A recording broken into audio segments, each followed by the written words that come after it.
welcome to Between the Lines, the show where I review sports books from around the world, but particularly those available in South Africa. It can be from one of the major publishers or it can be self-published, anything in between. I'm not fussy, and if you've got a book you'd like me to review, I'd love to hear from you. And there is the email address. It is sportbetweenthelines@gmail.com. And don't forget to press like and subscribe. Right, today's book is this one, Searching for Novak, the man behind the enigma, written by Mark Hodgkinson, published by Octopus Books in the UK and distributed in this country by Jonathan Ball. It's available in hardback, paperback and as a Kindle from the usual online sources and in the shops now.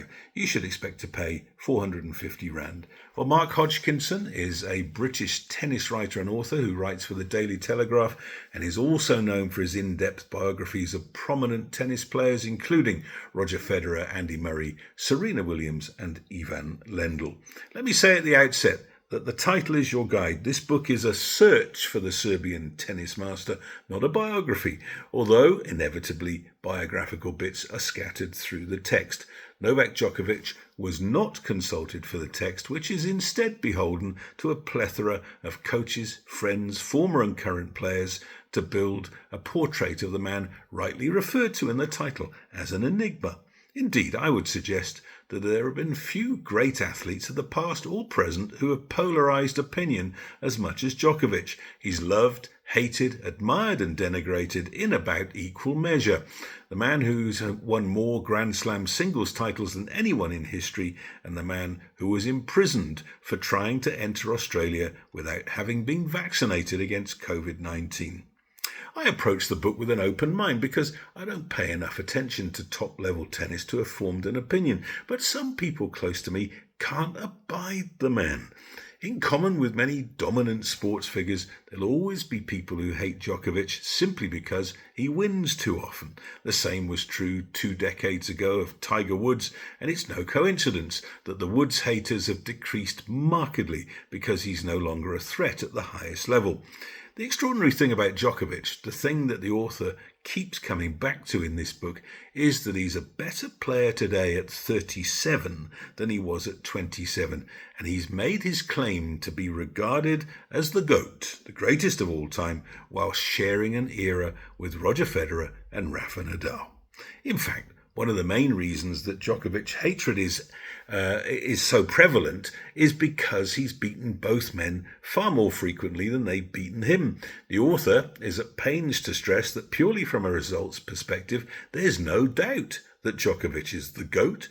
He's got 24 majors and at the recent Paris Olympics won the gold medal. He's been the world number one for a record 428 weeks stretched across 13 years, is the only man in history to have won each of the 4 Grand Slams at least 3 times, and also the only man in history to hold all 4 Grand Slam titles simultaneously. And yet, with all that he's achieved, he's not loved as Federer is loved, not admired as Nadal is admired. The author suggests that part of the reason that Djokovic is still doing it with the fierce determination that is his trademark is that he wants to wipe everyone else off the map to set a mark so high that no one will ever doubt his true greatness. Personally, I came away from the book with a much more nuanced understanding of the man. I didn't know that he had spent many times as a child in an air raid shelter in his home city of Belgrade, sheltering from bombs being dropped by NATO planes. Nor did I realise that the poverty of his upbringing and the sacrifices made by his parents to ensure that young Novak got to make the most of his gift. And there I go, using a word too glibly. There's no doubt that Djokovic had raw talent, but to call it a gift is to undermine the effort that he's expended to get where he is today. Djokovic was spotted early, nurtured and pushed. He won his first slam, the 2008 Australian Open, aged just 20, but needed 3 more seasons to claim his second. It's hard now to recall that Djokovic emerged in an era where Federer and Nadal were so dominant that anyone good enough to win a slam had done enough. Instead, Djokovic turned his back on his old life and began a new one with the motto, How will this improve my tennis? The oddest sections of this book follow his exploration of his mind and body. He stops eating chocolate and any foods containing gluten. He drinks water gathered from beneath the pyramids of Bosnia. Yes, really. He turns to philosophy and, crucially, he takes full ownership of anything he puts into his body. Well, that became a problem during COVID when Djokovic refused to be vaccinated, mainly because no one could confidently assure him that it wouldn't affect his athletic performance. The chapter dealing with his entry to and expulsion from Australia in January 2022 is fascinating, I think, because although it happened so recently, the world has moved on so far since then. So let me get on with rating the book. First of all, something I rarely mention. I really like the typesetting.